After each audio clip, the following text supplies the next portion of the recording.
A very good afternoon and welcome to Channel NTV. I'm Chichin Kosi and here are the latest of the news update.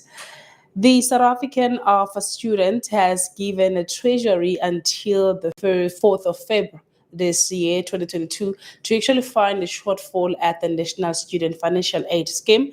And Nsfas faces a funding shortfall of almost 10 billion rand. SAUSA spokesperson Asive Dlanjwa is elaborating more on this. It's always a pleasure being here with you.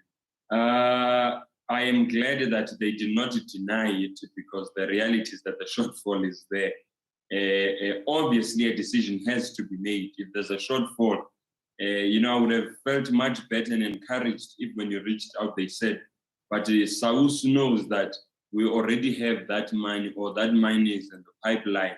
I would have felt better and I would have probably even felt silly for the statement that we have released, but they are telling us that a decision is imminent, which in fact should scare us because if the imminence of the decision was that the funding will be there, then they would have not found anything. Today, it is the second installment of the state capture inquiry's report that will be handed over to the presidency. It's expected to delve into what happened at the state-owned enterprises. The third and final part will then be submitted later this month, only also to find out what the first report had in store. Here's one more person elaborating on that. Report basically that was broken down into 3 volumes. The first volume focused at SAA and its associate companies, SA Technical and SA Express. The second volume then looked at the Gupta media companies and how they did businesses, especially with the SOEs. Third volume then looking at the South African Revenue Services and basically public procurement. But it also detailed just broadly, Dumelo, how the ANC was financed by proceeds of crime. Taking, for example, Bosasa, where we heard how they received those government tenders, but they were the finances basically donating to the African National Congress. Not only them, even the late Johannesburg Mayor, Jeff Makubo, and the dealings with the ANC from EOA. The Mineral Department is saying that Lily Mine was not up to the required standards before the 2016 collapse. Speaking to Mine's lawyer Richard Spoor and AMCU President Joseph Matunjwa, of Kwanzi CEO, that is Neil Herrick, and also a one mine worker, that is Harry Mazibugo. This is some of the things that they had explained concerning Lily Mine.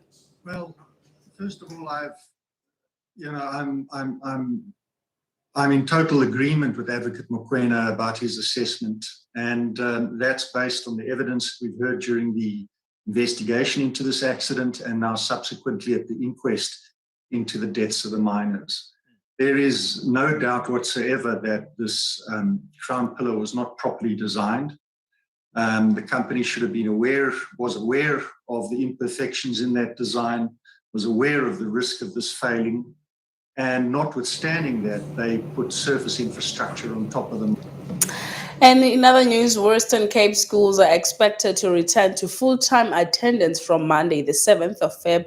And Western Cape Education MEC Debbie Scaffer said that following after a meeting with Basic Education Minister Angie Motshekga on Tuesday morning, a plan was to put in place to have all the learners back into their desk on Monday night. Also cabinet around they have announced that in fact they have the rotational system that will come to an end.